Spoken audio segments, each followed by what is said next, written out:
of the WPIAL Class AA Championship football game. It features the Ironmen of Steel Valley and the Yellowjackets of Freeport High. The weather just about right. A little bit on the cloudy side, and temperatures in the mid-50s. We have a bit of a wind blowing from right to left. Not too much of a factor, but it will be to some degree, I guess. When you weigh everything, Tom, the wind will play a little bit of a factor here this afternoon, but perhaps the biggest story has got to be what the artificial turf is going to, what part that's going to play, the condition of Jody White, and perhaps what you can tell us about Steel Valley's two highly touted running backs. Great, Bob. Good afternoon, everybody. Glad to be here. A very exciting afternoon for both of these schools. Let's take a look at Steel Valley, first of all, a little bit on the coaching and tradition side of the Ironmen. Head coach Jack Guerin is now finishing his third year as head coach and has a career mark of 31-3-1. Guerin took over for the now Woodland Hills coach George Novak. In fact, Guerin's Steel Valley Ironmen are the defending WPIAL Class AA champs and have the longest unbeaten streak in the entire WPIAL, 25 games. They have not lost a game since 1987. AA team since the 1979-80 seatless L team to win back-to-back titles. On the Freeport side, this is head coach Gary Keppel's fourth year as head coach after being an assistant for many years in Dawn Early successful programs of Freeport. Coach Keppel has brought Freeport into the playoffs for the first time as a head coach, and what a trip it's been, reaching the AA finals here at Three Rivers.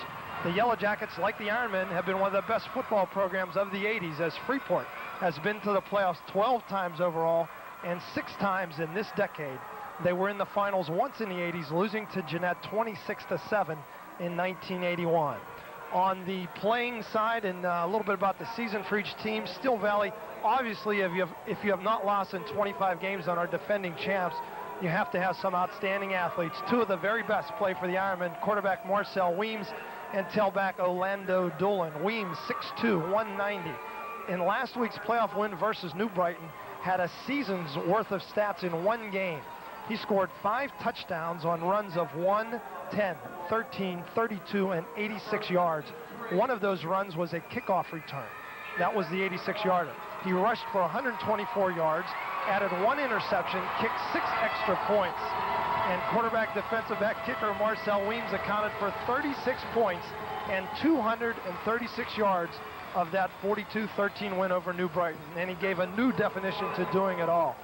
For the year, Weems has 733 yards rushing, 649 passing, 15 touchdowns, 30 extra points, and 4 interceptions. Some say Weems had such a good game because New Brighton's defense keyed on tailback Orlando Doolin. Why would you say that? Well, Doolin rushed for a school record 1,540 yards while averaging 7.4 yards a rush. Doolin, 5'11", 188, is a slashing runner that has Division I colleges very interested. Steel Valley can pass. Weems has thrown 6 touchdowns, and his favorite receiver is sure-handed Pat Conley. Steel Valley's offense is averaging 30 points a game. They've been held under 20 only once all year. Their defense has 5 shutouts. Freeport comes into today's title game with an overall 10-2 record, losing in conference play to Jeanette and an exhibition game to Riverside. There's no question that the Yellowjackets love to travel on the ground. Their 2 playoff wins prove that. Freeport has rushed for 567 yards and 0 yards passing so far in their 2 playoff wins. And of course, the main man is senior tailback Jody White, who comes into today's game with just over 1,600 yards and 18 touchdowns. Combining with upback Brian Kern and wingback Jason DeWitt, Freeport has rushed for over 2,600 yards this year. So as you can see, the Yellowjackets have rushed for almost, or should say, over 200 yards a game on the ground. If teams know you're going to run and you still do it on the ground, that means you have an outstanding offensive line, and that Freeport certainly does. Tom, Freeport has won the toss. They have elected to receive, and we will return with the opening kickoff from Steel Valley. And as mentioned, Freeport will receive the opening kickoff. The offensive lineup for the Yellowjackets, Brad Ballantyne will be at quarterback, Jody White at tailback, Brian Kern the fullback, and the wingback Jason DeWitt, who last weekend turned in such a magnificent job against Jeanette in getting Freeport to this championship game. The split end is Eric Beach. The tight end is Joe McGrath. The tackles, well, Paul McConville will be at one of them. Scott Lucas and Dave Bisley will be at guard. and Kurt Lenz is at center. I believe Chad Ravati will play for Merle Atkinson, who has a broken arm, Bob, and unfortunately Merle will not be able to take part in this game at Three Rivers. Okay, Marcel Weems will be kicking off defensively for Steel Valley. Orlando Walker and Bob Ando are the defensive ends. The tackles are Michael Uhas and Greg Kiesecker. The linebackers are Orlando Doolin, Nick Camberis, Robert Thompson, and Jermaine Cleveland.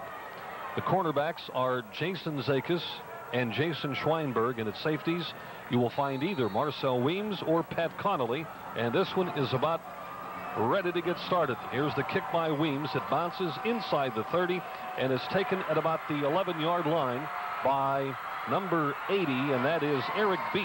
Beach is going to be dropped at about the 33-yard line by Greg Kiesecker, and we are underway at Three Rivers Stadium. Freeport and Steel Valley battling for the WPIAL AA title. Football is marked at the 32-yard line. And here we see Bob, Freeport has rushed the ball for over 200 yards in each of their playoff games. Let's see what the offensive line does against a tough Steel Valley defense. We have a timeout, and it is called by, of all people, Steel Valley. It seems that number 81, Jermaine Cleveland, was not on the field, Bob, so Steel Valley started out with 10 men, and I'm sure Coach Gearin did not want to take that timeout that early. As we go back and look at the first two playoff games for both teams, Steel Valley defeated Beaver 21-14. In that game, Beaver led 14-0, and Steel Valley came back to defeat Beaver. Also last week, it was Steel Valley 42 to Brighton 13. We had mentioned earlier the big game that Weems had. Orlando Doolin rushed for 113 yards in that game. Safety Pat Conley had 3 interceptions. Freeport's 2 playoff wins. They defeated Washington 20-7 and defeated Jeannette 28-21 last week. Freeport has scored first in both of those games. Ironically, Steel Valley has been scored upon first in both of their games, but came back to win. Jody White, the ankle injury, Bob, it remains to be seen whether White means to Freeport's offense what Doolin means to Steel Valley's in the backfield. They're very comparable, very close on the stats. White had 119 yards against Washington, 188 against Jeannette. Let's see how Jody's ankle will hold up against the Steel Valley defense. Okay, you were correct. Chad Ravoti will be at the other tackles. Here is Ballantyne, and the give goes to Kern. Kern for a couple of yards to about the 35. So Kern picks up 2 yards, and Nick Camberis makes the tackle. We should call it actually a gain of 3. It'll be 2nd and 7. I think Camberis is shaken up on the tackle, Bob. So a brief timeout. Camberis is on the field of play near where the tackle was made. So we have a stop in play. He's an important part of the Steel Valley team. Shares fullback time with Robert Thompson, and on defense is inside linebacker. So obviously a very important part. Kern got the first carry, Bob, and what Freeport likes to do is use White as a decoy, and Kern is certainly capable up the middle as he picked up 3 on the first carry. This time it's Jody White, and he is belted behind the line of scrimmage by Bob Ando, and he will lose 2 yards on the play back to about the 33. Ando, 6'1", 220 senior, a two-way starter for Steel Valley and a very, very big part of their interior lines. So that was a 2nd and 7. It is now 3rd and 9 for Freeport. Sean Mochak comes out wide right. The officials want to respot the football.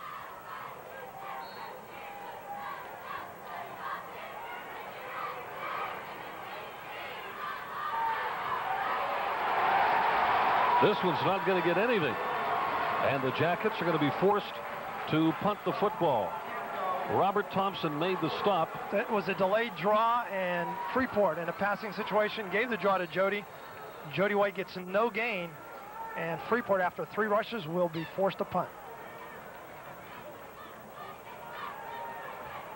So the Jackets will punt it away. And the kick is away by Lavery, fielded. Well, they called for the fair catch. It's going to roll down. Let it go, fellas, inside the 15 to about the 13-yard line. And Steel Valley will have the football for the first time this afternoon offensively for the Ironmen. Their quarterback is highly touted, Marcel Weems.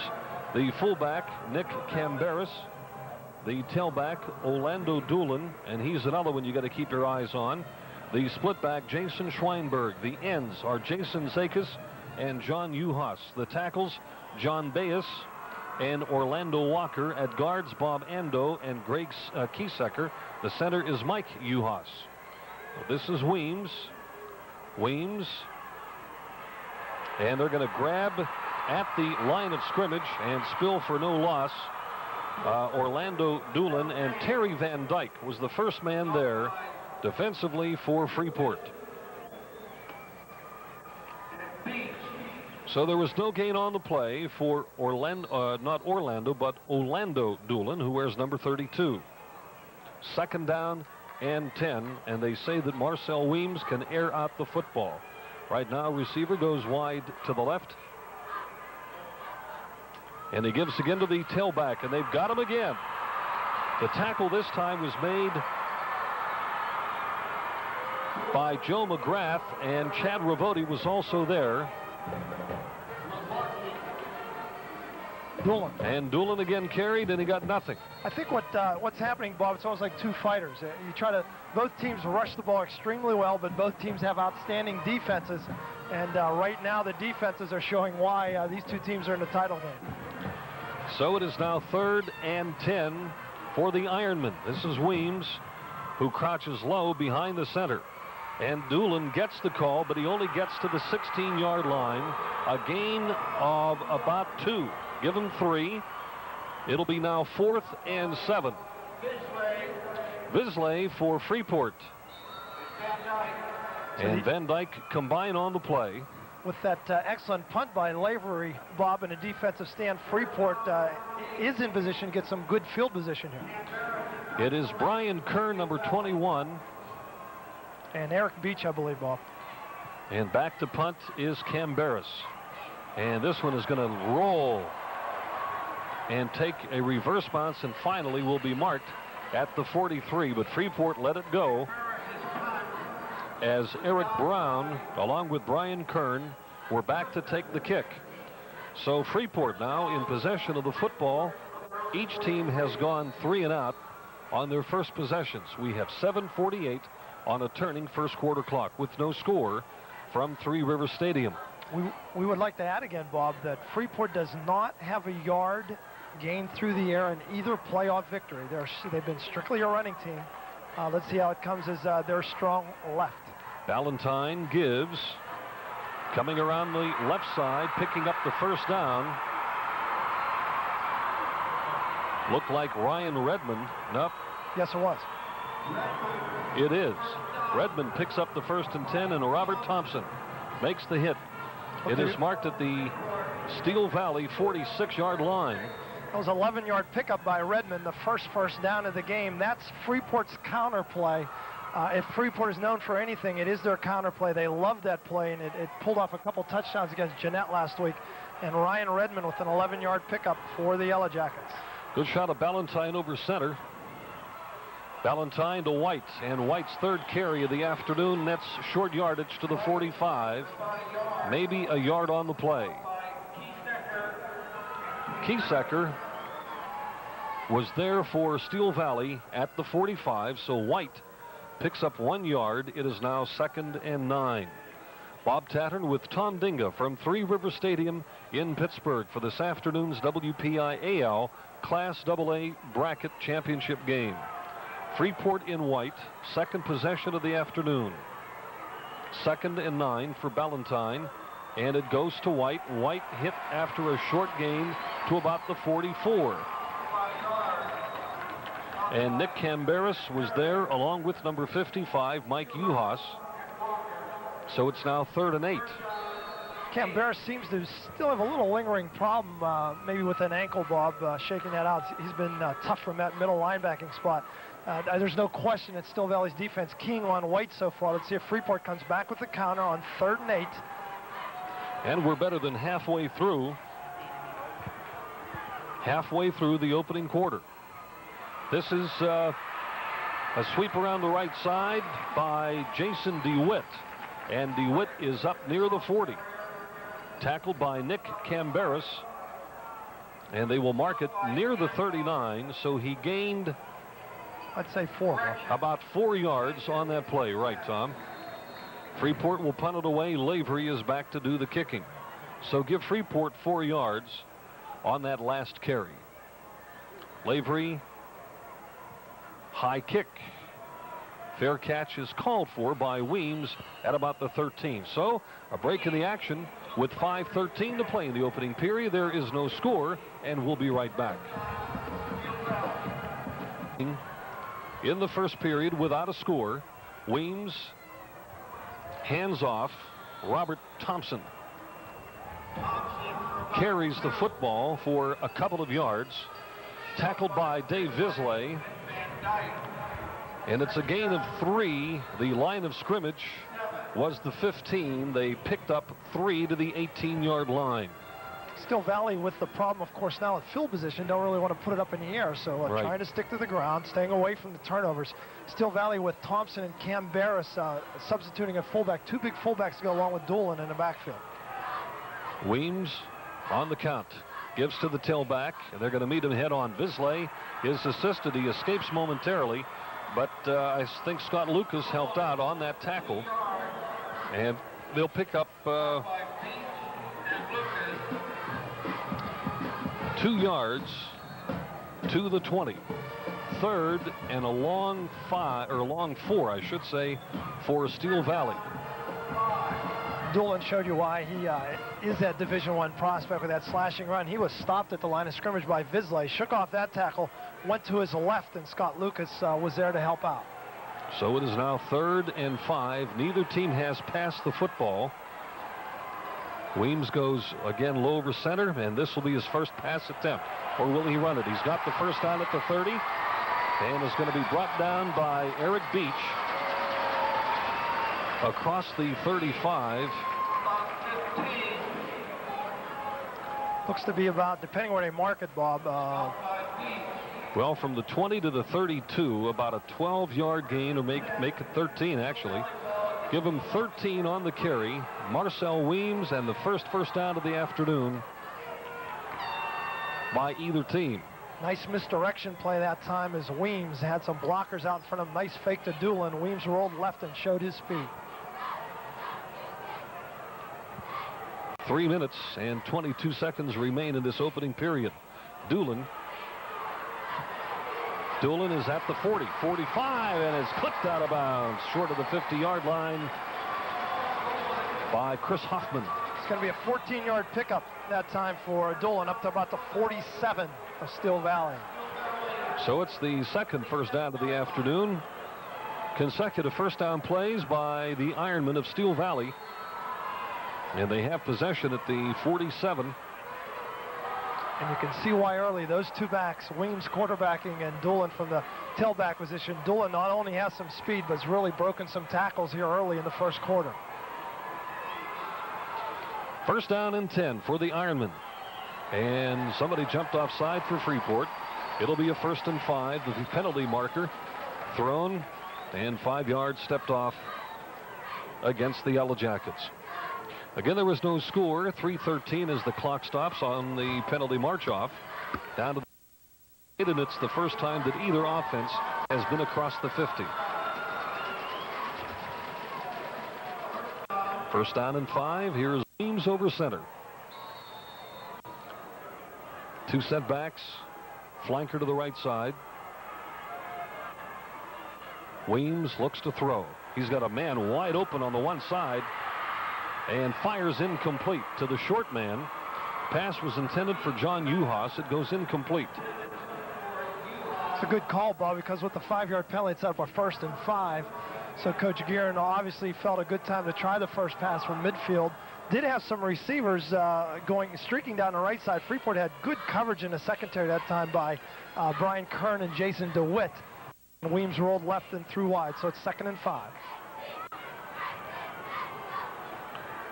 Clock stops at 3:07 of the first quarter, which is scoreless. Fullback gets the call, and Freeport's defense answers the call. That could have been, by the way, Robert Thompson, I believe, got the handoff ball. Met by about 7 Yellowjackets. We'll give him a yard on the play, make it 3rd down and 4. 1 yard on that play for number 48, Robert Thompson. Thompson comes out, and Nick Camberis is into the lineup with a play from the bench. 2:30 left in the opening quarter.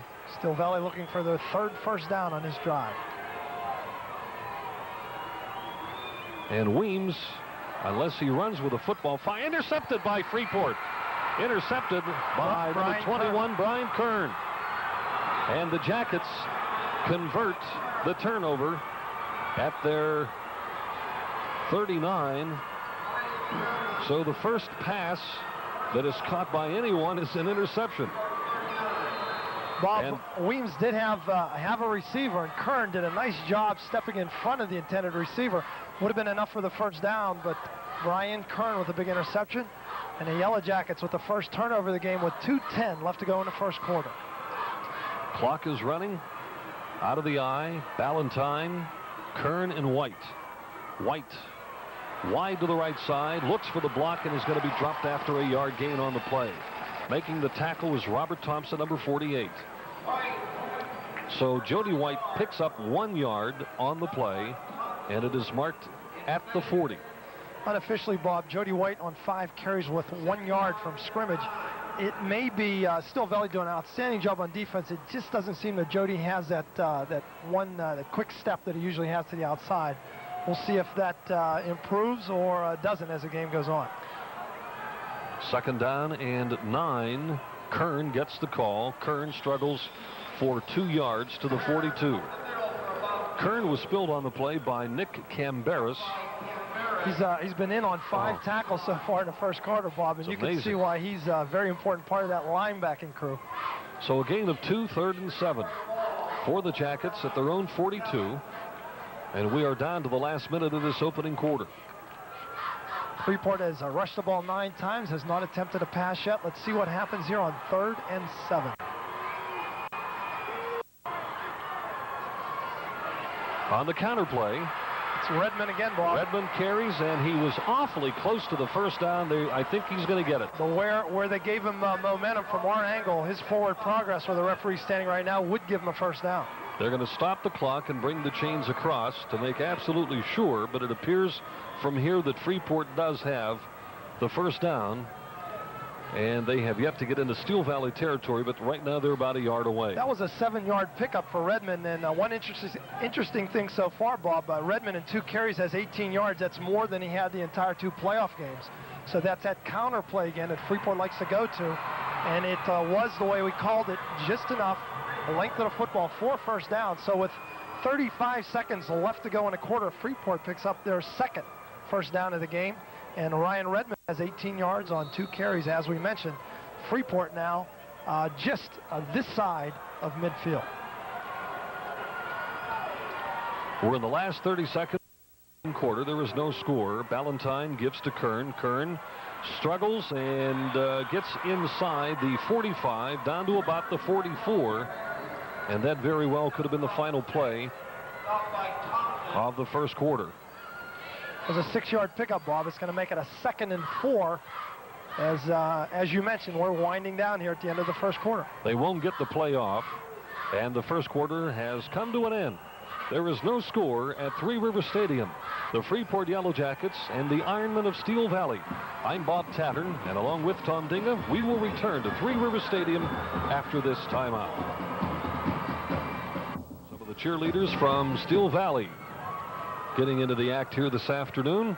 Tom Dinga has second quarter play-by-play. Bob, is getting dark enough for some lights to come on here at Three Rivers. I was going to say, what gives?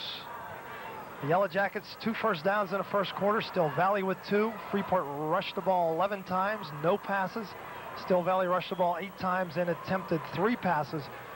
2 were incomplete and 1 was intercepted.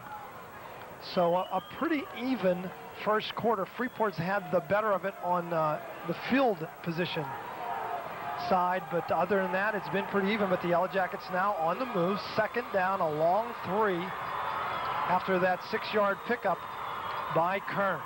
Deep hand off to White. White cuts in, not much. He's going to get down to inside the 42. It's going to look to be about a 3rd and a long 1. And we give him how many on the carry? Say about 2 yards, Bob. Close to 2. Sean Mochak into the game for Freeport. They run a shuffle system, shuffling in 2 players at a time. Usually Redmond and Mochak and Beach and DeWitt in and out. Ballantyne out, 3rd and a long 1. Power eye left for Freeport. Deep handoff to Jody White. He has the first down over to 40, up to the 36-yard line. That'll be a 6-yard pickup for Jody White. Tackle once again by Nick Cambaris and number 48, Robert Thompson. So Freeport has picked up their 3rd first down. And White comes up with a 6-yard carry. Unofficially, Jody White now 9 yards on 7 carries. So the Steel Valley defense doing an outstanding job on White. Freeport continues to run the ball. They have not attempted a pass yet. Ballantyne under center. Counter play to Redmond. He's on the outside. 35, cuts in at the 30, stumbles down near the 25-yard line.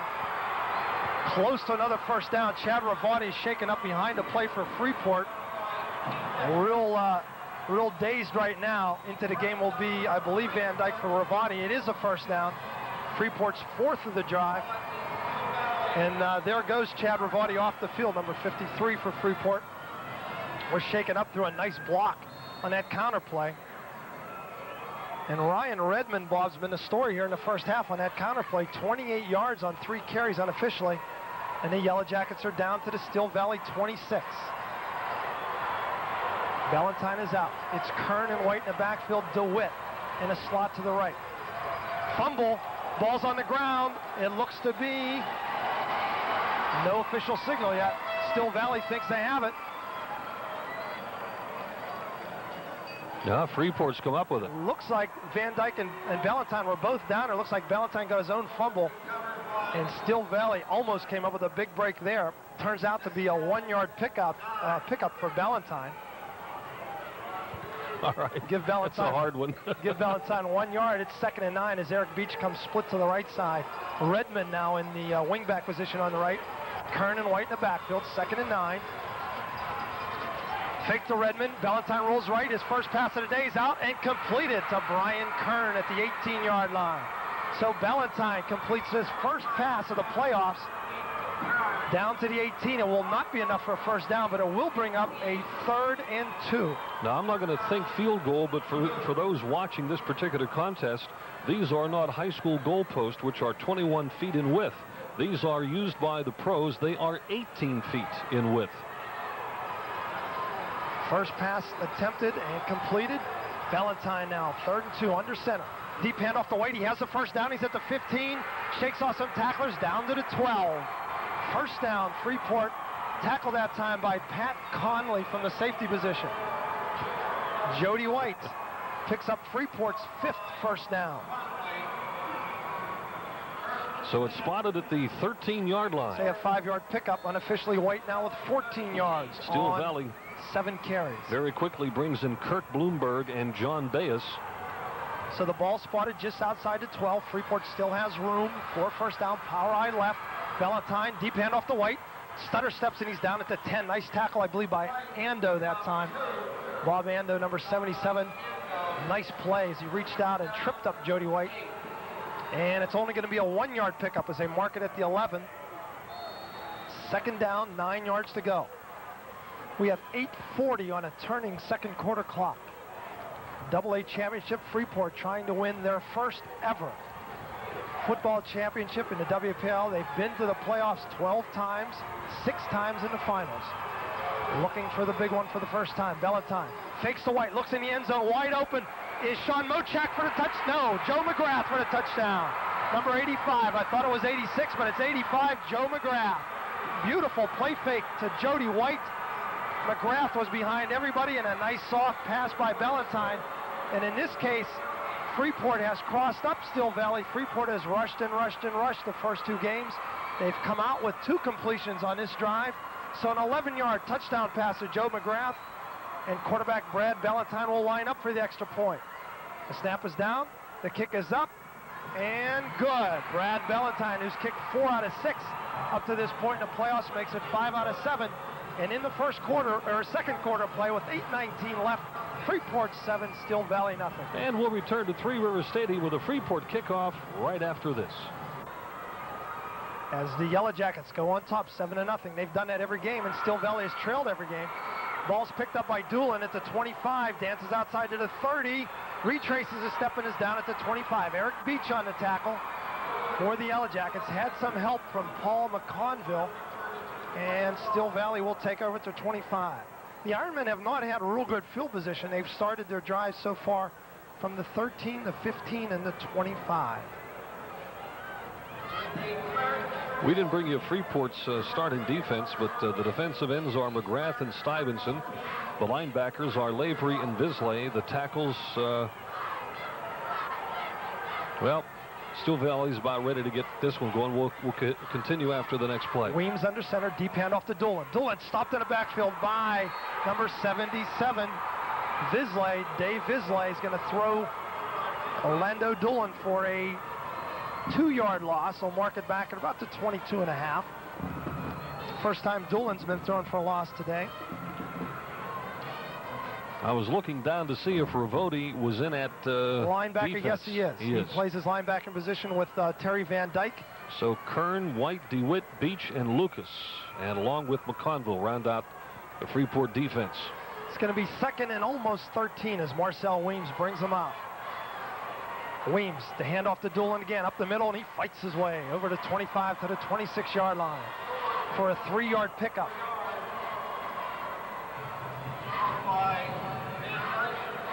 Met by Randy Stuyvesant. Stuyvesant on the tackle from his right defensive end, and also Dave Visley. Stuyvesant a little shaken up on that tackle. Doolin gets his yardage back. What did he get on that play? They marked it back a little bit farther than I thought, Bob. It's at the 26, so a 2-yard pickup. So it gets his 2 back, and it's going to be 3rd and 10. 6:40 to play in the first half. Freeport leading 7-0.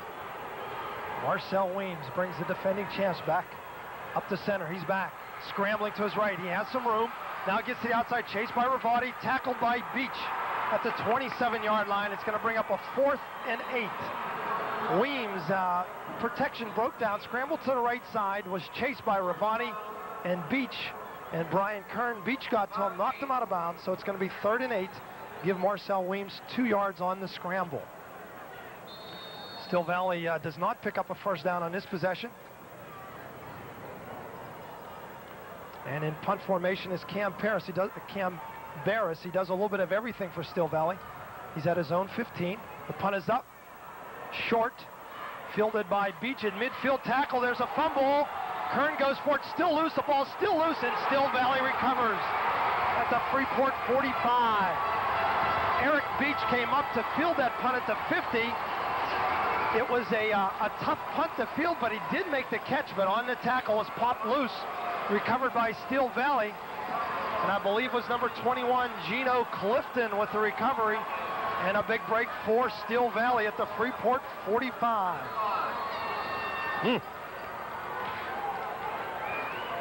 So new life for the defending champs. Freeport had just shut them down. They get the ball right back. Marcel Weems brings them out. Cam Barris and Doolin in the backfield. Conley split right. Weems fakes to Cam Barris. Option right. Hemmed in. Now the pitch to Doolin. The pitch is fumbled, and it's out of bounds.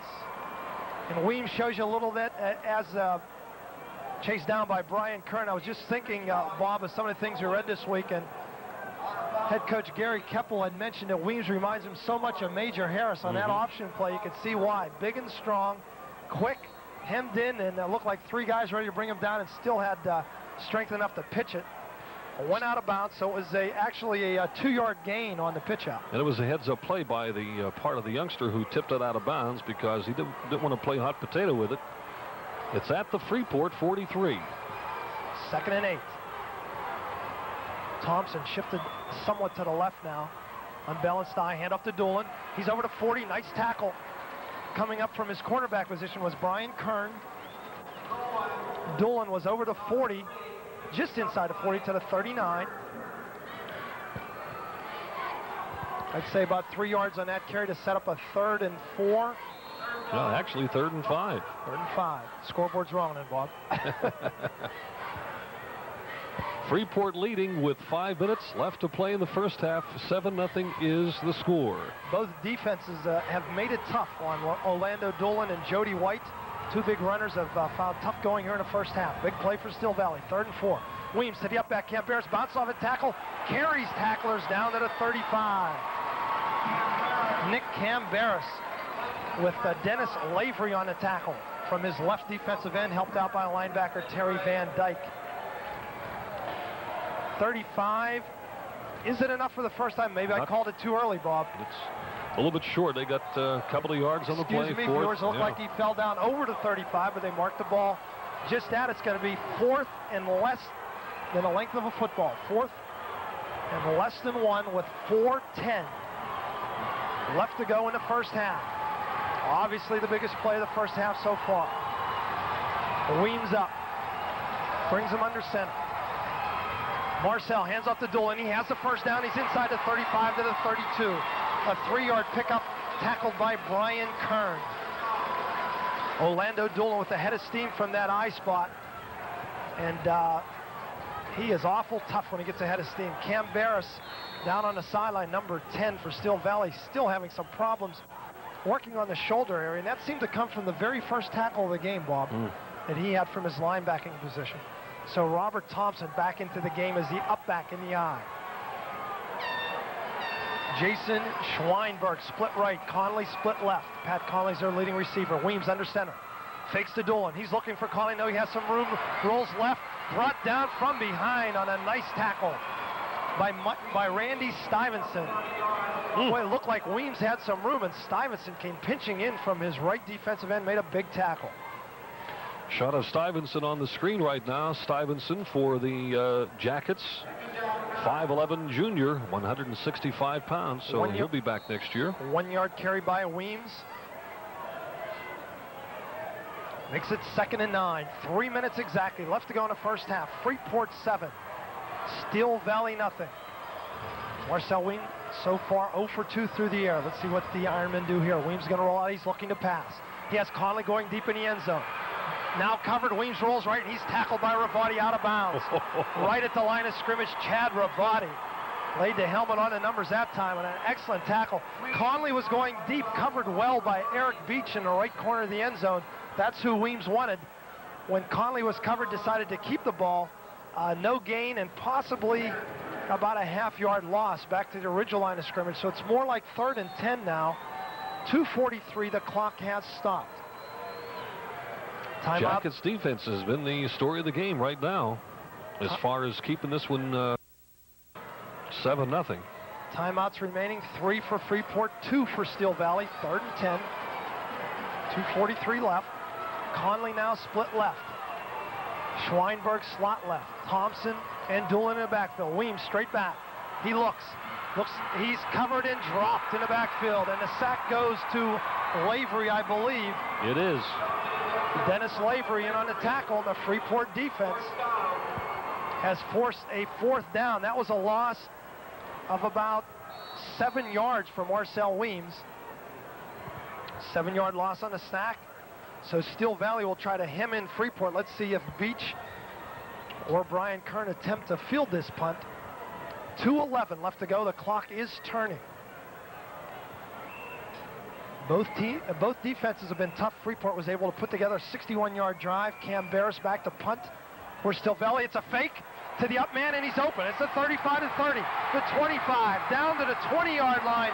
A beautiful call, and it goes to Mike Johnson. A nice call by Jack Gearin. The snap was a short snap to the up man, Mike Johnson. Johnson ran to the left, had a lot of open space, and ran the ball down to the 20-yard line. 1:52 left, and Steel Valley right now, Bob, this is a 3rd consecutive time they had the ball after the fumble punt by Freeport. Now another possession. Let's see if the Freeport defense can come up again. Weems with the ball. From center, rolls out, option right. Trapped in the backfield, gets out of it, still loose. Still loose and dropped back by Eric Beach, I believe. Boy, Marcel Weems showed you his strength there. He was hemmed in, looked like he was going to be dropped several times. Finally, Beach in to throw Weems for a 5-yard loss. Second down and 15 coming up. We have 1:15 to play, and they want to call a timeout. Clock still running, 1:10. Remember, Steel Valley with 2 timeouts. Second and 15. I thought they were going to call a timeout on that play. Weems with Thompson and Doolin in the backfield. Conley split left. Weems looking. He's looking for Conley to pass. Too high for Pat Conley. And out of bounds. It's going to be 3rd and 15.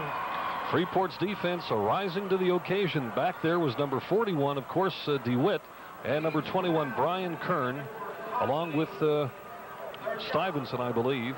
Or am I wrong? Jody White? White also in the defensive backfield. Jody White was back there as well. Unofficially, Marcel 0 for 3, and he hasn't had a lot of time to pass. Good pressure by Freeport defensive line. 3rd and 15. 56 seconds left to go in the first half. Weems drops back. Blitz by Ravati. Screen pass. Out in the flat to Cam Barris. He cuts inside at the 20. He's down to the 18-yard line. It's going to bring up a 4th and 8.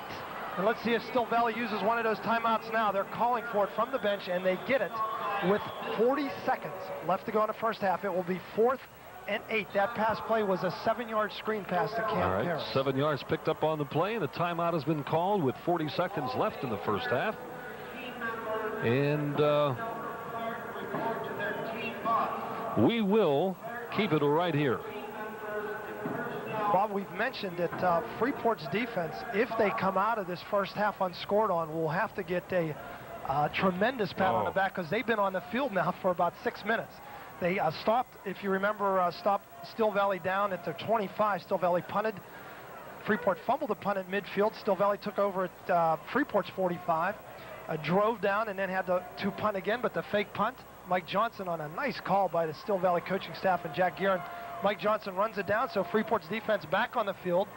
And right now, Freeport's defense with facing a 4th and 7. With a quarterback like Weems, it's awful tough because he has that option play, tremendous strength and speed, and he also can throw the ball. So we come to the biggest play of the ball game so far. 40 seconds left to go in the half. 4th and 7 at the Freeport 17. They need the 10-yard line for the first down. Marcel Weems, Cam Pearson, Doolin in the backfield. Fake to Doolin.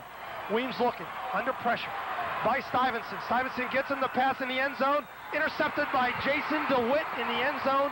It will be brought back out to the 20-yard line. Give Randy Stuyvesant a lot of credit for that pressure on quarterback Marcel Weems. And Freeport, with 31 seconds left to go in the half, will take over at their own 20. Great play by the Jackets as they hold on to the lead here, 7-0, as the first half shows. 31 seconds to play. They'll have the ball on the 20 and probably play it safe and run out a play or two and kill balance of that 31 seconds here in the first half. Big play again. Pressure from that defensive line, Bob. It's hurrying Marcel Weems. He just kind of threw that one out. See Freeport putting Jody White back as a safety that time. Ballantyne puts one knee down.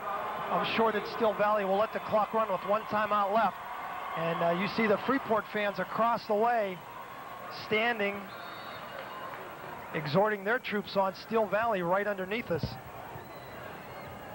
And the clock now turning with 10 seconds, and it will run out.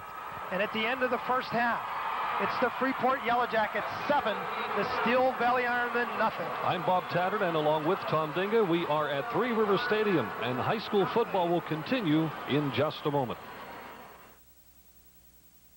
The touchdown scored in the second quarter. Freeport in possession of the football as they threw from the 11-yard line into the end zone. To give you an idea, last week against New Brighton, Steel Valley had 276 total yards, and here in the first half they have 60. But remember, Steel Valley has trailed the first 2 playoff games, come back to win. Short kick. It is taken by Jason Zakis. Zakis is hit near the 45 and across the 45 and dropped by Paul McConville at the 48. And Steel Valley will have the football first down and 10 at their own 48. So the kick by Ballantyne was short. It's a great way for Steel Valley to start the second half. Fantastic field position. That was not the case in the first half when they had poor field position. All right, here we go. The quarterback is Weems. And he gives to the fullback, and Lucas is there. And a couple of yards on the play by Canberras from the 48 to the Freeport 49, a gain of 3. Lucas is credited with a tackle. And it's 2nd and 7 coming up.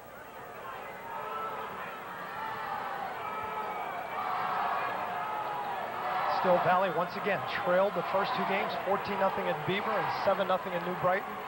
Came back to win those games. Connolly wide right. Weems carries, looks for the hole, and is going to be tripped out of bounds short of the 40-yard line. The tackle made over there by Lucas, number 75, and an assist on the play.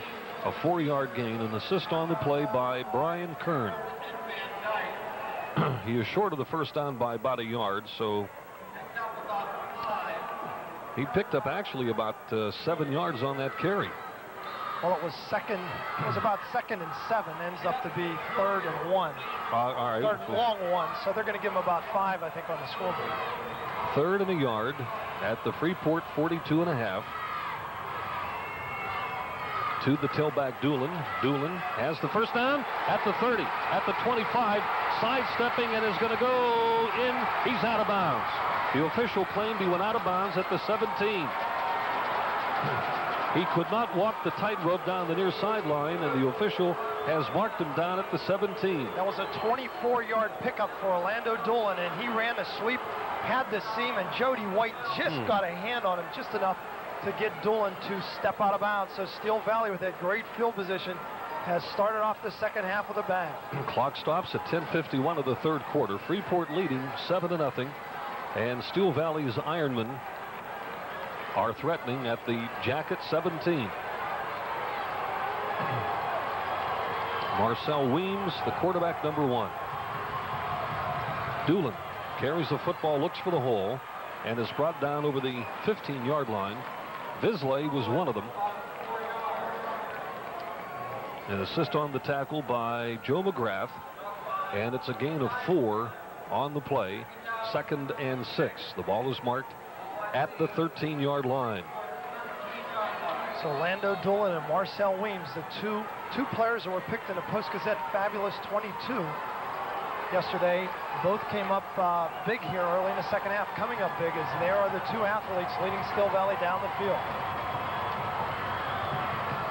Williams gives to Doolin again, straight up the middle, and Doolin struggles, has the first down. He's inside the 5 and is dropped at about the 4-yard line. Visley made the final hit on the play at the 3, and Steel Valley is threatening right now for sure. That was a 15-yard pickup.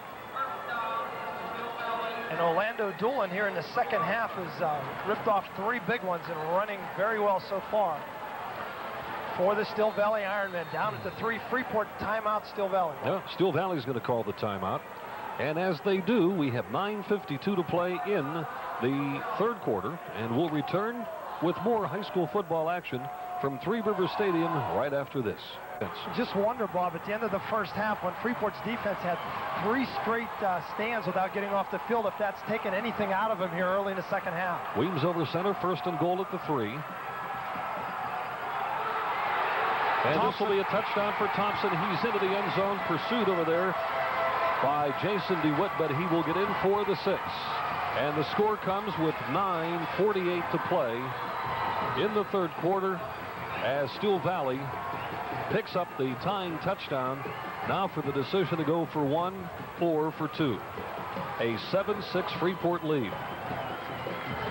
And one of the most interesting aspects of high school football has always been the point after, because of the 2-point possibility. Marcel Weems kicked 6 extra points last week against New Brighton.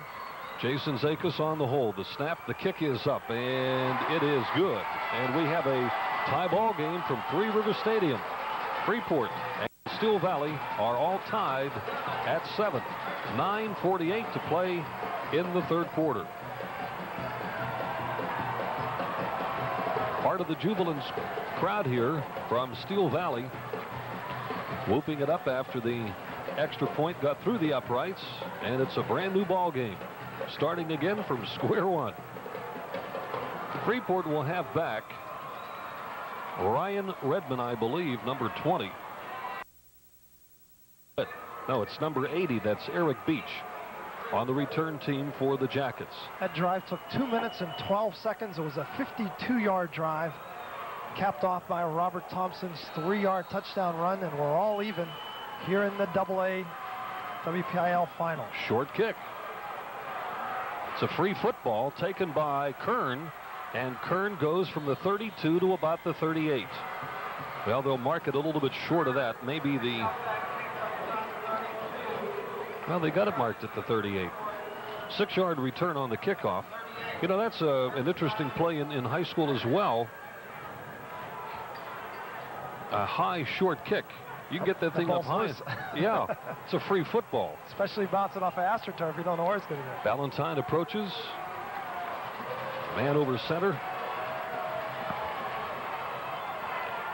Ballantyne on the give. The Yellowjackets.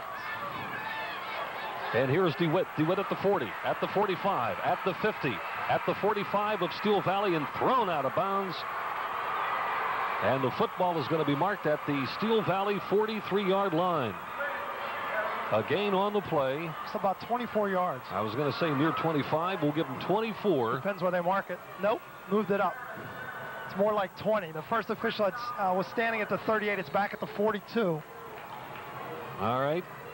That is that counter play, Bob, that we've talked about all afternoon. They get the defense over pursuing one side, and they come right back with the ball, and that's been Freeport's bread and butter.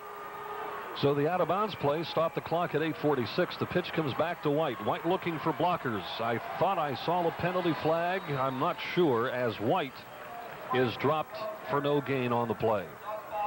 And among those there, Bob Ando, number 77, and he had an assist from Nick Camberis, who has been tremendous on defense in this one for Steel Valley, and there is a flag on the play.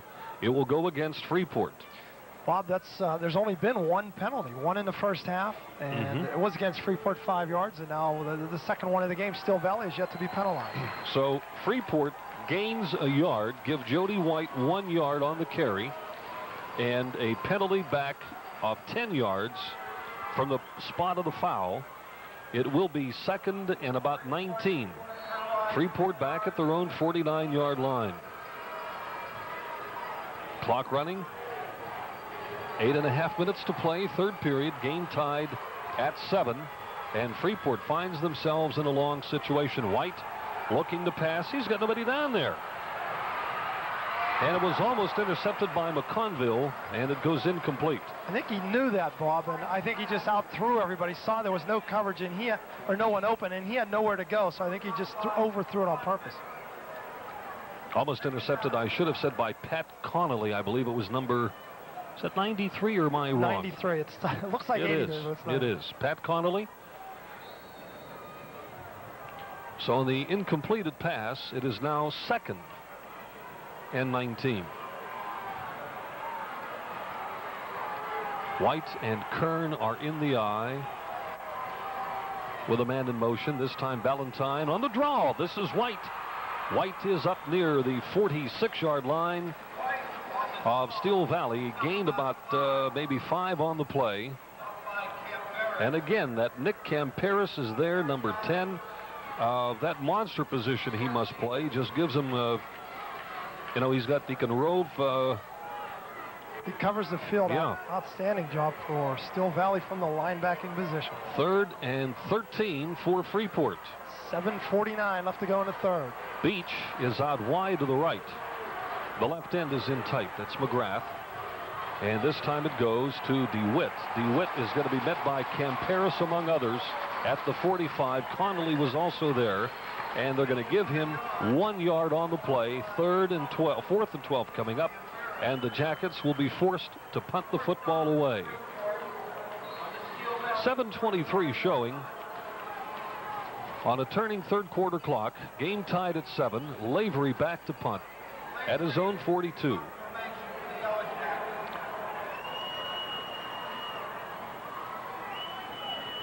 The snap and the kick. High, angle to the right side. Fielded. Oh, it's going to roll down. Fielded at about the 5. And they've got him down at the 1. They have got him down at the 1 yard line by Mike Johnson, well, Mike Johnson caught the football, and let's see who it was. Chad Ravati was the first man there, and Ryan Redmond also down on the cover. What a great play. They've got it spotted at the 1. The Jacket defense makes the big play. Johnson was kind of in between there, Bobby. He knew it was going to die inside the 5, didn't know whether to pick it up or not. Clock turning under 7 minutes of this third quarter. And Steel Valley now with the football 99 yards away from pay dirt. Weems over center. Long count. Keeps the football and gets about a yard to the 2. Visley up off the bottom of the pile. A gain of a yard, 2nd down and 9. Obviously right now field position becomes very important. If the Yellowjackets could pin in the Ironmen, then Steel Valley will have to punt from their end zone, and Freeport should get good field position. So a big series right now both ways. If Steel Valley can work their way out and can continue the momentum that started here in the second half offensively. Weems over center. A long count. He wants 5 quick ones. And it goes to the fullback. That's Robert Thompson. Yep, Robert Thompson, number 48. And he gains about 2 on the play to the 5. Well, actually, you got to give him 3 to the 5-yard line. Dennis Lavery, along with Brian Kern, make the defensive play for the Jackets. The ball is marked at the 5. It is now 3rd and 6. Big play for Freeport's defense, because field position would be tremendous for them if they could hold here. Steel Valley obviously is looking for big play themselves, as Orlando Doolin is going to be spilled at the 6-yard line. Eric Beach is there for the tackle, and Steel Valley will have to go back and punt. And across the way, the Freeport fans come to life. So no gain on the play. It is now 4th and 6, and back is Beach along with Kern on the punt return, and they're standing at the Steel Valley 35. Well, the way Doolin came out of that backfield, he had some room, and Beach came up big with the tackle out in the flat. Camperis back to punt. High snap. Lavery charges. The kick is away. Fielded at the 28. Beach is on the roll. Tripped up on the tackle just over the 25-yard line by John Uhas. And the return is down to the 23-yard line. We have a change of possession, a break in the action, back with more high school football in with the football at the Steel Valley 23. Game tied at 7, 4:20 to play in this third quarter. Talk about field position, Bob. White carries, and he is hit as soon as he got the handoff from Ballantyne, so he lost. Uhas on the tackle. Mike Uhas that time. Double nickel 55. Makes the play at the 24. A loss of 2. 2nd down and 12 coming up.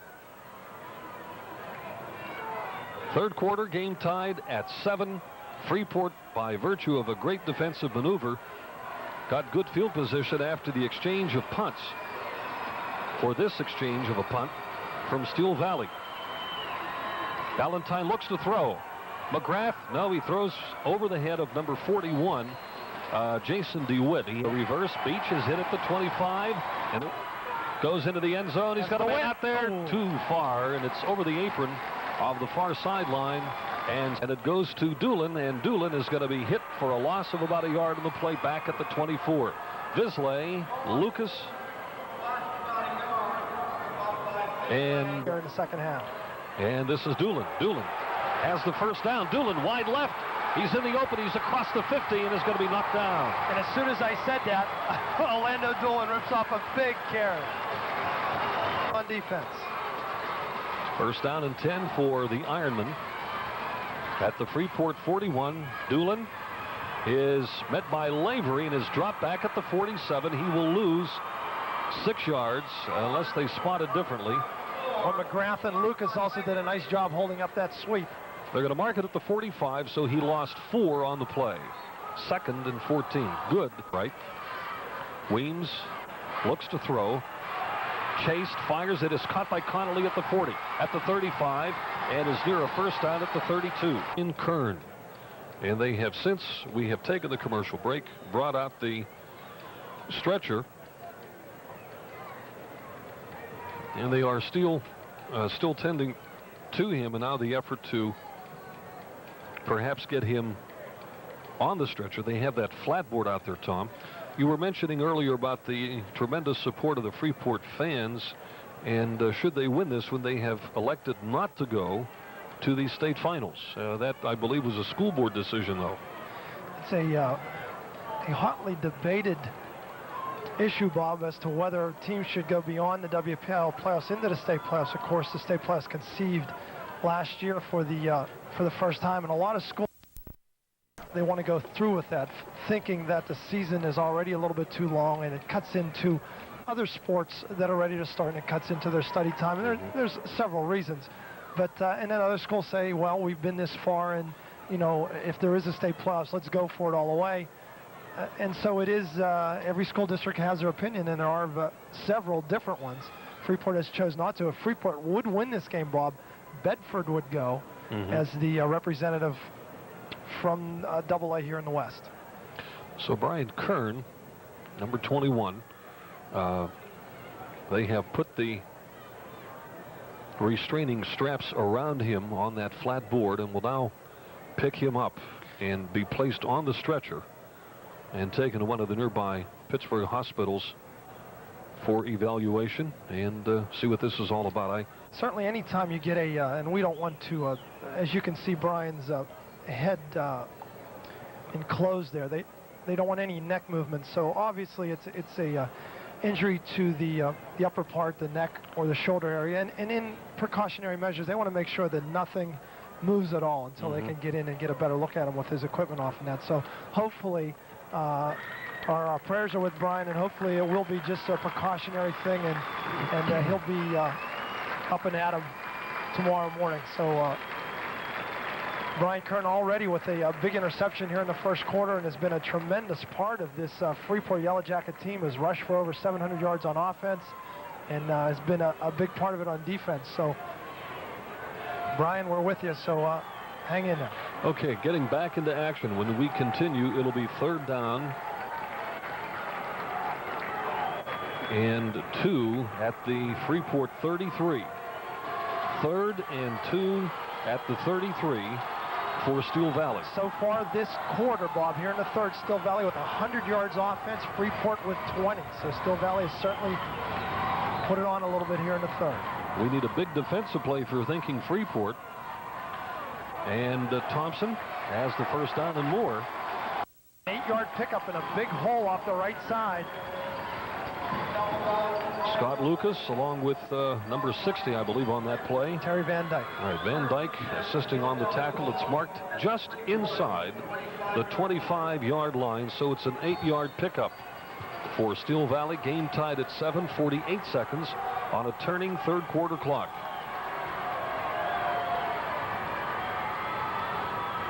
Weems, Thompson again at the 25, the line of scrimmage, and Lavery combines on the play with Ravoti.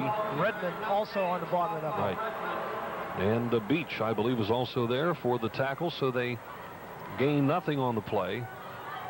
Well, they're going to give them probably a half a yard forward progress, but we'll still call it second. Well, you want to give them a yard? Call it 2nd and 9. Let's give them a yard on the play. It's marked near the 24. They love this right side of the line following big number 73, Orlando Walker. Here's Weems. He keeps. Weems hit by Lucas. Loose football. No, he held on. And Ravoti is there with Scott Lucas and Lavery all combining on the tackle, and they will lose the yard they gained. Now it's 3rd and 10. And the third quarter has come to an end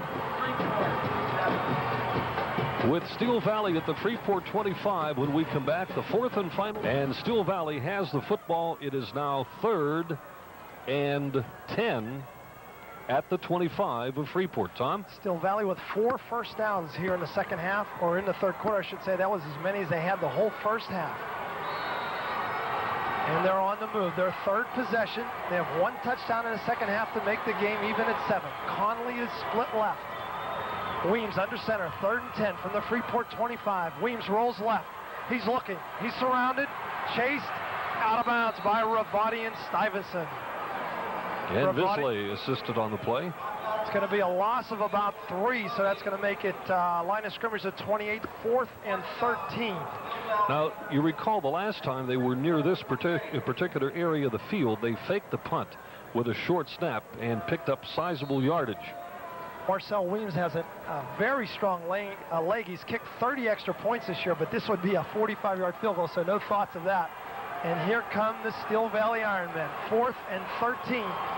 Fans at home, they need the 15-yard line for the first down. Line of scrimmage at 28.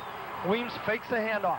Rolls right, cuts back inside, he's at the 30, stumbles 25. Nice cut at the 20, down to the 13-yard line. An unbelievable run by Marcel Weems, tackled by Dave Bisley. He left tacklers strewn all over the carpet here at Three Rivers. A beautiful run by Marcel Weems. And it appeared that he had been slowed down a couple of times, too. He was and stumbled, and that gives you a little bit of an idea how much he means to this Steel Valley team. Pretty much did that on his own with not much blocking out on the right flank. Tremendous run, and put a little X by that play. That could be a big one in this game. 4th and 13, and running the ball yet around the right side. Comes up with the first down to the 14. 1st and 10 for Steel Valley. Let's see if Freeport's defense can come up, but jumping offside is John Uhas for Steel Valley. That's the first penalty against him, is it not? It is. Sure looked like it anyways. Well, they went 3 quarters without it. First penalty for Steel Valley, 5-yarder. Freeport has only been penalized twice for 15, so a very clean game. And it's made for an excellent fast-moving game.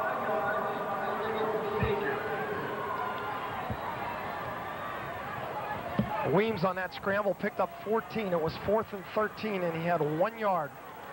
We told you he needed the 15. He ended up at the 14. Now the 5-yard penalty puts it back near the 19. 1st and 15.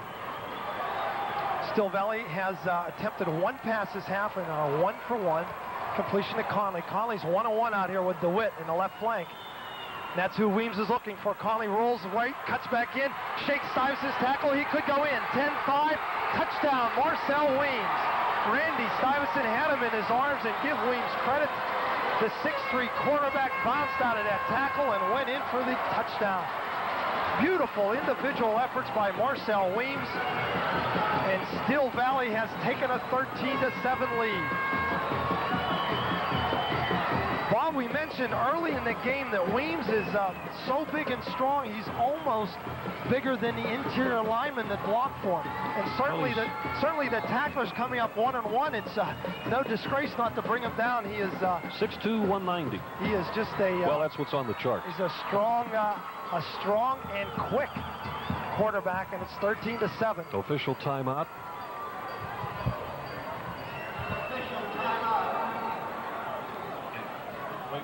That was run in from about the 19. It was it's about the 18.5. Weems on the extra point is blocked by Joe McGrath. Oh, what a play. McGrath came in from his left defensive end spot and blocked the kick. So keep that in mind. 13-7 here early in the 4th quarter. Steel Valley leads. And we'll be back. High school football will continue. The football for the Ironmen of Steel Valley, who have just scored and lead in the game 13-7. And Freeport blocks the kick on the extra point attempt. Tom? Well, our viewers saw 2 outstanding plays by Weems on that drive. Remember, it was 4th and 13 when he picked up that first down on a scramble, then rolled left for the touchdown. Weems kickoff down the field. Fielded at the 25 by Hoffman. He's up to the 30 to 35, and will be down there, and that's where Freeport will take it from the 35. Anthony Reynolds on the special teams tackle. Freeport's 3rd time they've had the ball. They've started from their 38, the Steel Valley 23 when they could not move in, and now at their own 35. They have 20 yards total offense here in the second half. Right now, Steel Valley with 133 yards total offense. So the Ironmen have kicked it in gear here in the second half. Let's see if Freeport can answer the call. The Yellowjackets with only 1 first down in the second half. 10:35 left to go in the game. Steel Valley leads by 6. It's a counter handoff to Redmond. He's tackled in the backfield by Nick Camberis. And if there's a defensive player of the game, he's got to be it. He has been all over the field for Steel Valley. Looks to be a 2-yard loss for Redmond. 2nd and 12. Line of scrimmage now at the 33, almost the 34-yard line. Freeport, remember, has not been a passing team. They're 2-4, 2-4 through the air today.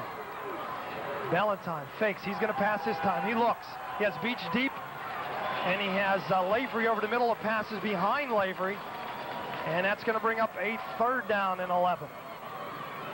Chad Ravati playing with that, looks to be that bruise again on his thigh, and he is certainly not 100%, but he's really gutting it out for the Yellowjackets. Steel Valley's defense coming up big here in the second half. They are only giving up on an average 7 points a game, and that's what the Yellowjackets have right now. Steel Valley has 5 shutouts this year on defense. Freeport, 3rd and 12. Valentine back. He looks over the middle, and it's going to be short. Looked to be going to Eric Beach, but short. And Freeport, unless I thought I saw a flag over there, Bob, to the left. Valentine comes up limping. No flag. It might be a paper with all the wind swirling here. No flag on the play. Freeport will have to punt. So their 3rd possession nets a -2. And Dennis Lavery is in punt formation. Stands at his 20. Snap is good to kick. Comes to the right side. Fair catch called for by Weems at his 33-yard line. So Steel Valley will get the ball for the 4th time here in the second half. They will start at their own 33. So far in the second half, they have 131 yards offense, 5 first downs, and 2 touchdowns. And let's see if the Ironmen, with 9:40 left to go in the game, will elect to keep it on the ground with Weems and Doolin and Cam Paris and Thompson at the fullback position. They certainly have the weapons to keep the ball on the ground. The Yellowjackets will try to force the Ironmen to punt the ball back. Weems under center. From the 33, handoffs to Doolin. Off the right side, he's hit by Ravati and Redmond. Maybe 1 yard. Let's see where they spot it. Lavery also in on the tackle. I think they're going to give him 1 yard, so let's give Doolin 1. And that keeps him hovering around the 100-yard mark for the day, unofficially at 98 yards. 2nd and a long 9, timeout, officials time. 9:17 left in the game. Steel Valley leading 13-7. And what a big defensive play by number 85, Joe McGrath for Freeport, who came in to block the extra point attempt by Marcel Weems. For whatever reason, the officials stopped the clock. It started again. Play being run in by number 40, Jason Schweinberg. Schweinberg is in. Steel Valley trying to use as much time as they can now on the game clock. 2nd and a long 9. Weems has made 2 big individual plays. He rolls left. He looks. Stuyvesant hems him in. McGrath is coming to pass it. Thompson is too wide and out of bounds. Joe McGrath that time very close to Weems before Marcel got the ball out. Good pursuit by McGrath and also number 75, Scott Lucas. Those two-way people in up front, McGrath, Scott Lucas, Dave Visley, big parts of that Freeport offense and defense. Ravati has stepped in for Atkinson on the offensive line. Of course, Ravati also at linebacking position. Beach goes both ways. And Jody White's played a lot of defense today. Right now is not in there. Hoffman's at safety. Big 3rd down. 3rd and 9. Certainly a big one for the Yellowjackets. Still some time. A lot of time left. 8:43. Weems is back. He's looking. He's looking. He's going to go deep. One-on-one is DeWitt. And Uhas, the pass is incomplete. Jason DeWitt had excellent coverage. I should say, not Uhas, Jason Zakis out there for Steel Valley. So as Zakis and DeWitt, Weems threw that ball nearly 50 yards in the air, incomplete, and Freeport has forced a punt. Steel Valley now 1 for 3 in the air in the second half. I was going to say an interception by DeWitt would have been a poor choice because I think they'd get better field position out of a punt return. Good point, Bob, as Jody White and Eric Beach are back. Eric Beach ran back a kickoff or a punt return for a touchdown against Washington in the first playoff game and was called back on a penalty. Camberis kicks over. Beach wanted to get there, decided to stay away as the ball rolls out at the 31 of Freeport. 8:27 left in the game, and Steel Valley leads by 6, 13-7. Pretty good punt with the roll, about a 38-yarder by Camberis. Freeport's fans across the way want to get back into the ball game with as much cheering as they can, and you're going to hear an equal amount of noise on the near sideline from Steel Valley. Fourth time Freeport's had the ball in the second half. Right now they total only 18 yards total offense in the second half. 8:27 left. Let's see what the Yellowjackets can do this time. Valentine, fake handoff, option out to White. Valentine throws it to White. Actually looked like a forward pass, and if that was fumbled, would have been awful. I should say, if it was mishandled, awful close to a fumble. Picked up about a yard on the play. First time they've come out with a pure option this game, Bob. Valentine and White come out to the right side. 2nd and 9 coming up at the 32. White with only 20 yards rushing. You know, Steel Valley's defense has done that in the first 2 playoff games, really shut down some big runners. And they've continued to do it here again today. 2nd and 9. Power eye left. Valentine hands off to White. Cuts it up over to 35 to the 37, maybe the 38-yard line. Camberis handoff will be White. He has a first down. He's over to 40. Up to the 43-yard line. Found the hole and picked up the first down at the 43. Looked to be about 5, and Jody White, for the first time in the game, put 2 real good carries back to back. And hopefully some momentum for Freeport's offense. Steel Valley, Camberis back in. The Ironmen defense trying to stop the Freeport surge. 7.5 minutes left. 1st and 10. Freeport's second first down here in the second half. Valentine gives to White. He dances over to 45, up to the 49. And all of a sudden, the Yellowjackets, with 3 good rushes, and White, unfortunately, comes up limping, Bob. Jody White, as you see on our screen, and bad news for the Yellowjackets. Just when it seemed Freeport was picking up a head of steam, White, with that ankle problem he's had all week. By the way, in the backfield, since Brian Kern's been out of there, has been Lavery. And who do they bring in? Oh, we have another injury at the midfield marker. Jody White goes over to the bench, helped over by Freeport coaches and trainers. Well, he lasted 3.5 quarters. 3.5 quarters, and right now the injuries are taking their toll on both sides. Brian Kern was taken off the field on a stretcher. We've had Jody White just go off limping for Freeport, and recently, just in the last minute or so, Nick Camberis, with that shoulder, was taken off. He's back in the lineup. Now we have another youngster for Steel Valley injured, and they're tending to him. 50, 45, down to the 40-yard line and knocked out of bounds. And a flag, and a late flag. Number 37, Jason Zakis, met Valentine at the 40 and drove him out a little bit too hard, I think, according to the officials. That could be a big help to Freeport. 15 yards will be added on to this one. It would go from the 40 down to about the 25 if I have the spot of the foul marked incorrectly. I think it's the 41. So 15 yards will bring it down to the 26. It was an 11-yard pickup by Valentine. And the 15 yards tacked on brings it down to the Steel Valley 25. So certainly a big penalty, especially with Jody White on Freeport's offense. Valentine rolled out the first time, as you see the Freeport fans really getting into it. Freeport started at their own 31. Valentine under center. Counterplayed to Witt. Steel Valley's waiting for it that time. No gain as they go to the 25 in with the play from the bench. Jody White is being attended to on the far end of the Freeport bench. 6:28. Well, who do they have back there? I believe it's Stuyvesant. Counterplay this time to Redmond. Big hole, 20. Cuts it to 15. He's at the 10. He's at the 5. He's into the end zone for a Freeport touchdown. From the 25, a beautiful trap play. Ryan Redmond with a couple beautiful moves behind some great blocking by the interior of the Freeport line, and the Yellowjackets have tied it with 6:15 left to go in the game at 13-all. Now Brian Brad Valentine will kick. It was a 25-yard touchdown run by Ryan Redmond. Valentine, the big kick. The score is tied. The snap is down. The kick is up. It is good. Flag. Late on the play. We'll see what it is. I think they may have run into the kicker. And it would be tacked on the kickoff if that is true. If that is the call. It's kind of hard to tell. Referee's talking to some Steel Valley linemen. Personal foul, Steel Valley. It'll be tacked on to the kickoff.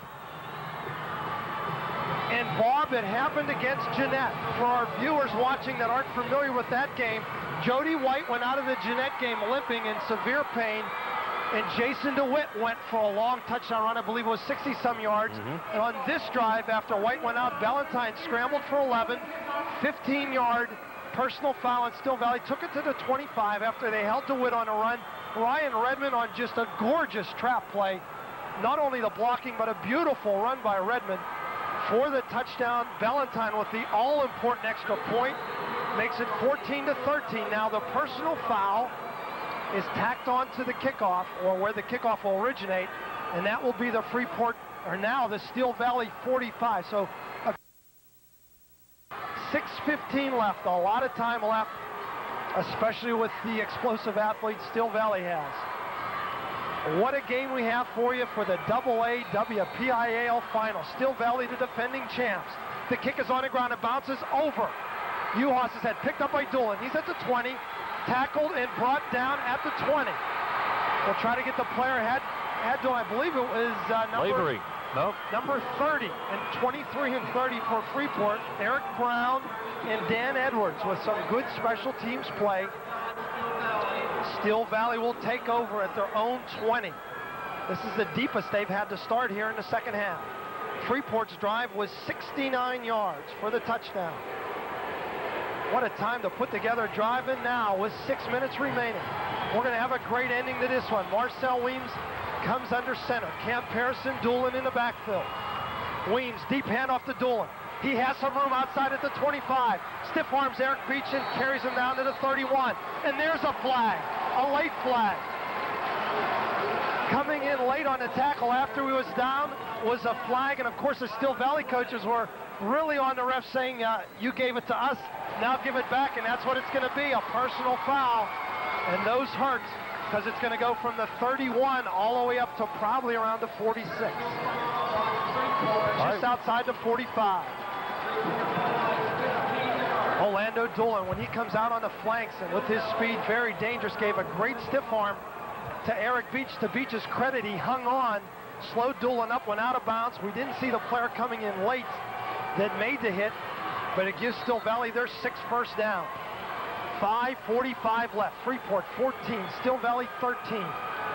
Marcel Weems under center. Rolls out to the right. He has some room. Skirts outside the 45. Crosses midfield. Hit hard and dropped, but not until he picks up some good yardage. Looks like we're a body on a tackle. And Terry Van Dyke. About a 7-yard gain for Weems. Boy, that penalty hurts. Doolin on that carry before picked up 11 before the penalty was tacked on. Timeout. It's an official timeout. All right, we will take a timeout right now. 5:18. Has the first down over to 45, down to about the 43.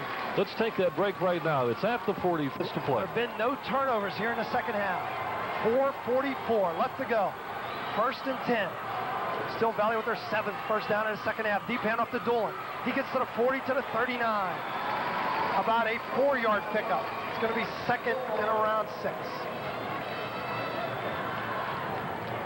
Tackled by McGrath. Joe McGrath from his defensive end position. Just like Freeport, mounted some momentum down the field, aided by a 15-yard personal foul penalty. Steel Valley has picked it up. Now they have the momentum going the other way. A great game between two excellent football teams. Steel Valley, the defending champ. Freeport comes in 10-2. Steel Valley comes in with a 25-game unbeaten streak since 1987. Weems under center. It's 2nd and 6. Hand off to Doolin. Chased outside. He has a beautiful cut, but brought down on a nice tackle by Eric Beach. Boy, if Doolin gets around Beach, It's look out down the sidelines. Doesn't look like much, maybe a yard. Let's see where they mark it. They mark it at the 38. Doolin limping a little bit off of that last carry. Tom, we're down to 3.5 minutes left in the game. 3rd and 5. What a great game, and it's a lot of fun to be here when you have this kind of action in a WPIAL final from Three Rivers. One thing right now, win or lose, nobody's playing in this game. We'll forget this one. We're down to 3:15, 3rd and 5. Certainly 4 down territory for Steel Valley. Weems rolls right, behind some blockers, cuts back left. He has a hold at 30. What a run, he's at the 25. No, he's brought down at the 26-yard line. Good tackle by Dennis Laver. Marcel Weems from the 38 down to the 27. 11-yard carry. Boy, when he starts to move, he is Major Harrison High School clothes. He just, strength and quickness. And when they run that play, they keep going to the one side. It's just individual effort when they roll out. We're under 3 minutes, 2:50 left. Steel Valley on the drive. Freeport leads by 1. Weems deep hand off to Doolin. He's down to the 21-yard line. A 1-2 punch right now. Weems and Doolin back and forth. 5-yard carry, tackled by Ryan Redmond that time. Make it 6 yards as they move the ball a little bit closer to the 21. Timeout Freeport. I'm going to say, Bob, it's a very good timeout for Freeport right now. Maybe they can catch their breath because it's Doolin left and Weems right, and Weems left and Doolin right, and back and forth, and those two have carried the load for Steel Valley. 2.5 minutes left in the game, 2:34 to be exact. A shot of the Steel Valley huddle. A couple of minutes ago, number 55, Michael Uhas, was taken off the field under a little bit of help. He was replaced by Kurt Bloomberg, but right now he's back into the contest, and he is playing his center position, number 55, Mike Uhas. Orlando Doolin with 126 yards rushing on the day, unofficially 22 carries, and almost 80 of those yards, should say 90 of those yards, are here in the second half.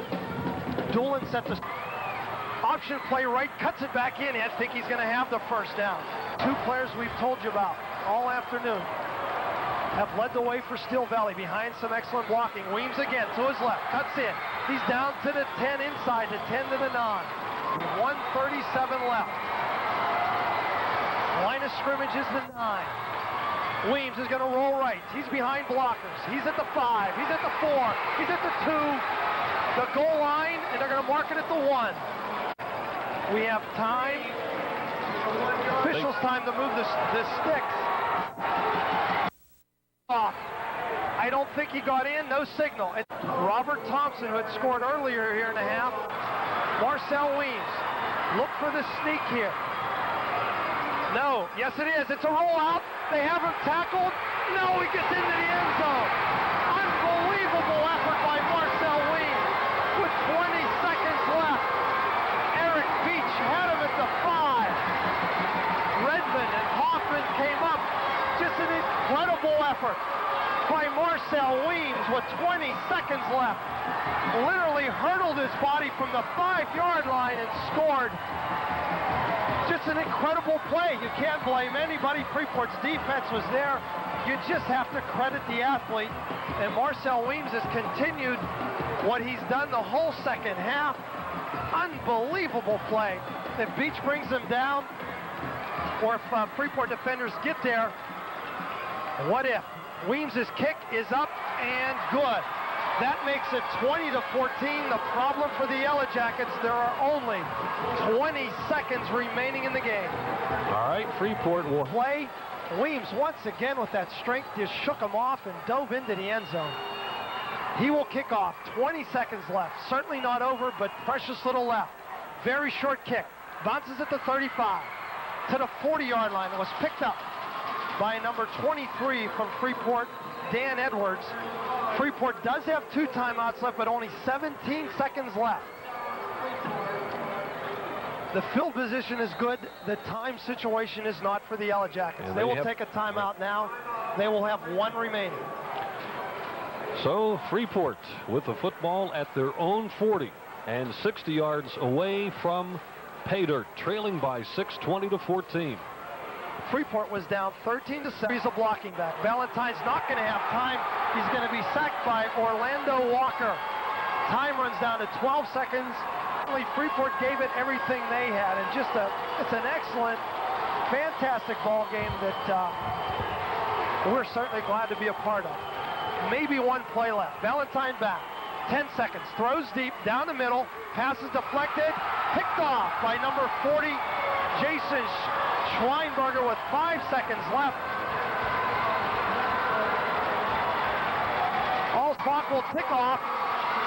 They did not have to take a snap. The game is over, and what a game the fans have been able to see. We are proud to bring it to you. The final score, Steel Valley 20, Freeport 14.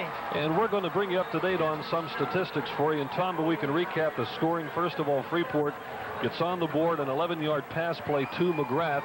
The kick after added by Brad Ballantyne, and they went into the locker room with a 7-0 lead. And in that third quarter, Steel Valley came right back. Steel Valley came out and had a 52-yard touchdown drive the first time they got their hands on a ball. Robert Thompson running it over made it 7-7. After a Freeport punt, Steel Valley drove 75 yards with Marcel Weems taking it over on a 15-yard run, and that made the score 13-7. Joe McGrath blocked the extra point, and that looked like that was going to be a very big determining factor in this final. Didn't turn out that way, because Freeport did get the ball, drove 69 yards, did go ahead 14-13 on a beautiful run by Ryan Redmond. What I was going to say is that point did not mean the difference in the game, because Steel Valley came back with an 80-yard drive of their own.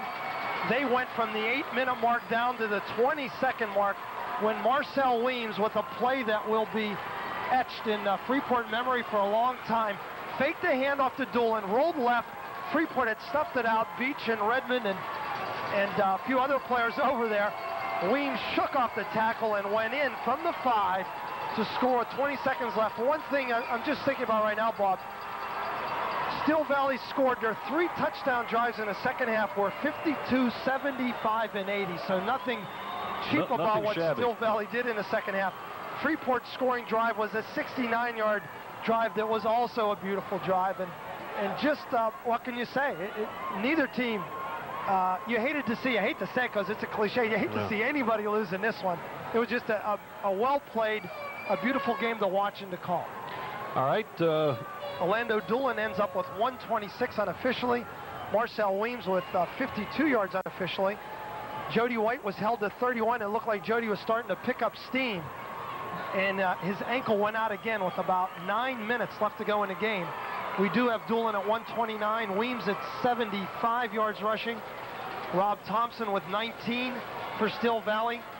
Johnson with 15 in the first half for Freeport. Jody White to 36, as we mentioned. Brian Kern with 11. Ryan Redmond with 41, plus that beautiful TD run. Jason DeWitt with 25. And Brad Ballantyne with 11. Steel Valley really rolled in the second half, had 10 first downs alone in the second half, had 14 total for the game. The yardage, Steel Valley 245 rushing in the second half. Add to that 19 passing for 264 for a total. Freeport 122 yards rushing, 19 passing for 141 total. So Steel Valley with 123 yards on the plus side over Freeport offensively. And that about wraps it up, Bob. I know we have a lot of people to thank, and setting up here at Three Rivers isn't the easiest thing in the world. So thanks again to our viewers, and I was certainly glad to be here today. Okay, thank you, Tom. And again, that final was Steel Valley 20 and Freeport 14. This telecast was produced by Comcast Cablevision of New Kensington, Pennsylvania. Our technical director, Rob Tattern. Camera operators, Don Vinkovich and Chris Tattern. Our statistician, Amy Tattern. The final score again was 20-14 in favor of Steel Valley. And on behalf of Tom Dinga, I'm Bob Tattern bidding you a fond farewell from Three River Stadium. So long.